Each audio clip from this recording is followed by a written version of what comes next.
¿Qué tal? Buenas tardes.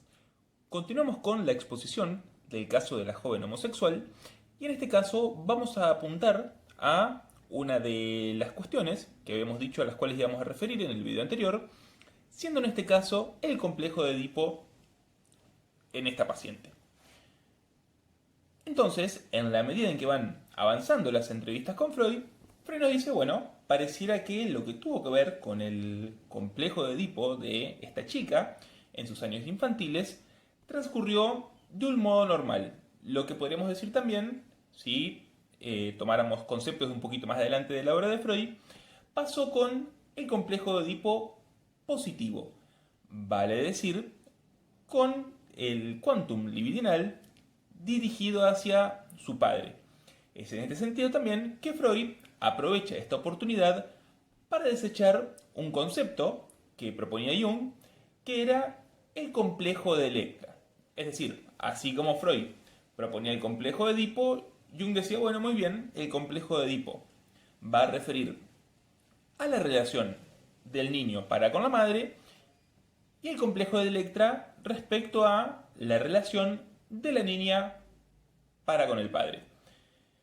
En el sentido en que Freud, cada vez que profundiza más en su obra, destaca cada vez más el papel preponderante de la bisexualidad constitutiva en los humanos, Freud dice, bueno, no es entonces necesario utilizar un concepto que no va a agregarnos nada nuevo. Freud en ese sentido era bastante reacio a sumar nuevos conceptos a su construcción teórica.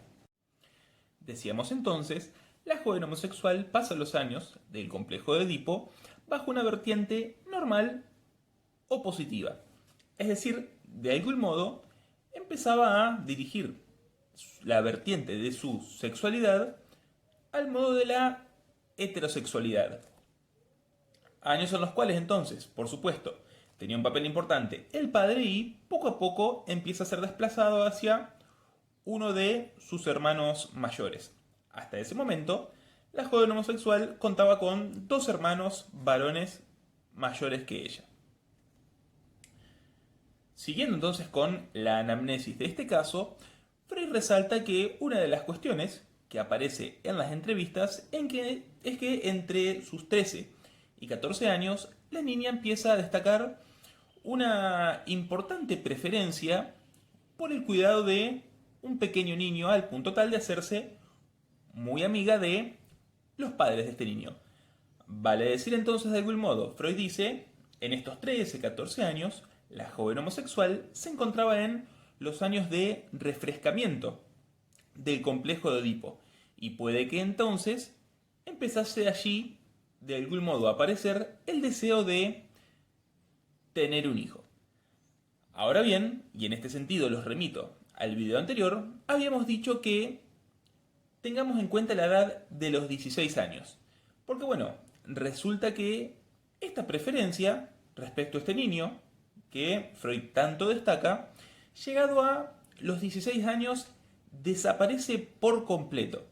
Y entonces el interés que ella tenía en jugar a ser mamá, vale decir, sus primeros intereses respecto a la maternidad, quedan borrados y por el contrario empieza allí el amor por las mujeres. ¿Sí? Entonces bien, bueno, por diferentes datos que van apareciendo a lo largo de las sesiones, bueno, Freud logra localizar allí, y por eso habíamos insistido tanto anteriormente en el concepto de la psicogénesis, encuentra que habría allí un suceso fundamental que tuvo fuerte importancia para que se produjese este cambio, vale decir, el pasaje de una supuesta maternidad a la homosexualidad. Y en este caso es el nacimiento de un nuevo hermanito. Siguiendo entonces los lineamientos teóricos que nos ofrece la construcción del complejo de Edipo, podríamos decir entonces que el papel de la decepción es totalmente influyente en la vida de la joven homosexual. Decíamos, Freud nos habla del refrescamiento de los deseos propios del complejo de Edipo.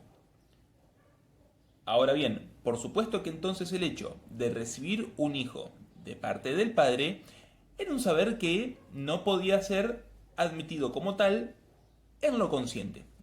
Por lo tanto, esto podía funcionar solamente como un saber inconsciente. Ahora bien, muy diferente a lo que podría haber esperado, es decir, recibir ella el hijo entonces, es su madre, quien lo recibe, vale decir, la primer competidora respecto al padre.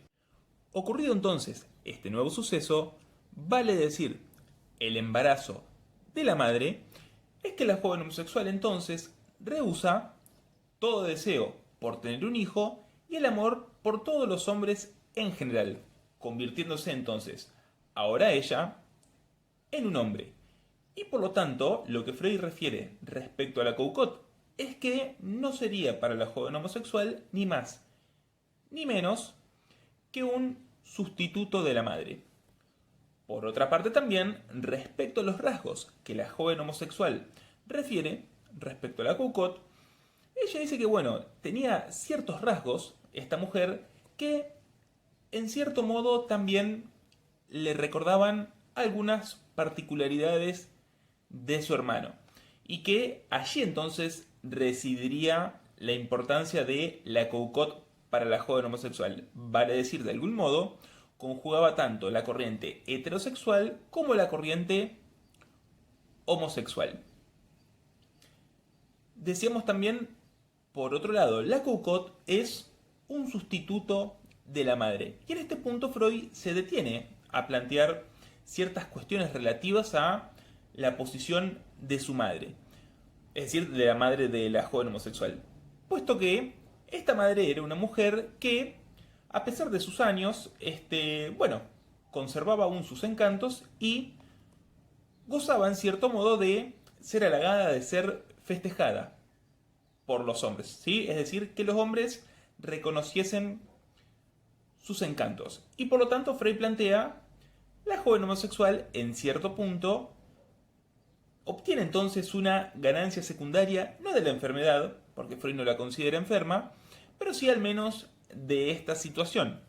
Es decir, bueno, ahora entonces que yo he tomado este camino para la vida, dejo los hombres para mi madre. Esta es la fantasía que Freud, o una de las fantasías que Freud ubicaría en lo inconsciente en la joven homosexual. Es decir, dejo los hombres para mamá. Mientras que yo entonces voy a encargarme de las mujeres. ¿Sí? Cuestión entonces muy importante, porque de algún modo, tengamos en cuenta aquí también, Freud nos dice, bueno, la joven homosexual actúa al modo de la ley de Talión, es decir, lo que suele conocerse como el ojo por ojo. Es allí entonces donde también entra el padre. Vale decir, bueno, puesto que tú me has engañado, vale decir que la has preferido a mamá en vez de a mí. Lo mismo debe sucederte aquí. Y por lo tanto, de allí entonces la intencionalidad de ser vista. Es decir, para la joven homosexual era muy importante que su padre pudiese ver lo que ella estaba haciendo. Porque así, de ese modo, ella podía obtener entonces la ganancia de la venganza que obtenía por haber sido engañada por el padre.